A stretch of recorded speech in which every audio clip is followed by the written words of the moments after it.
Senator Marco Rubio making some moves in the crowded GOP field. And last night on Special Report, he calls out Donald Trump and praises Carly Fiorina on foreign policy. Watch this.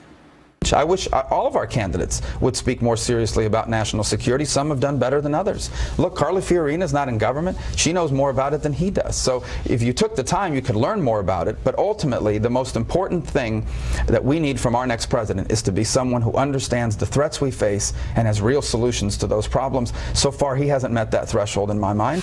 Joining me now, Chris Plant, syndicated radio talk show host, and Leslie Marshall, Fox News contributor and syndicated radio talk show host as well. You know, it's interesting to see, I think, a shift since the second debate where people now apparently are really interested in hearing the details that some of these candidates have. Chris, would you agree with that? I think that's true, and I think that people are perhaps seeing signs, beginning to look at the other candidates that have been ignored for so long now, really since Donald Trump got into the race. Everybody's paying attention to the big three now, Donald Trump and Dr. Carson and Carly Fiorina.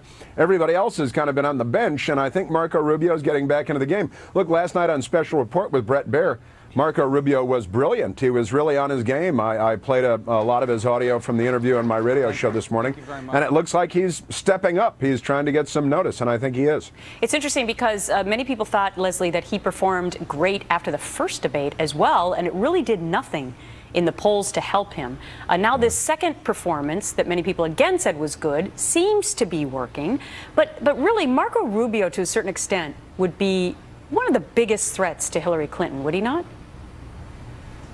Oh, I think Rubio is somebody that would be one of the threats. And I've said that before.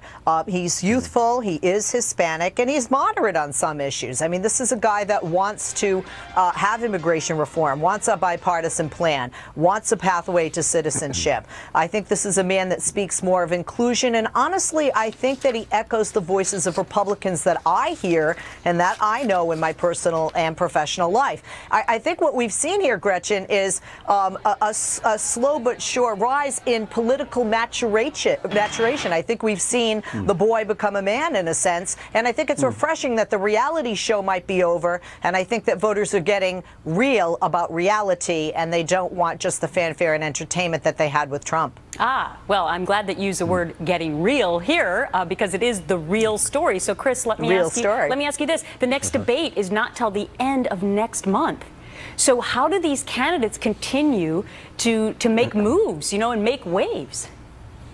Well, I suppose you come out and you take shots at Donald Trump, and then Donald Trump takes shots at you. That seems to be the path to media attention these days, is by taking shots at Donald Trump. He also spoke very well of Carly Fiorina yesterday. How do they do it? I think they have to do what Marco Rubio did last night, come out and go on Special Report or some other program, in the case of other candidates, and speak to the issues. We really haven't been discussing the issues. And I think that, as you said, Gretchen, I think people are ready to start talking seriously and in depth about all of the very many important issues that, CBS and ABC and NBC are not talking about. All right. We will have to see how it continues to play out. We got a long way to go, but it'll be here before we know it. Leslie and Chris, thank you.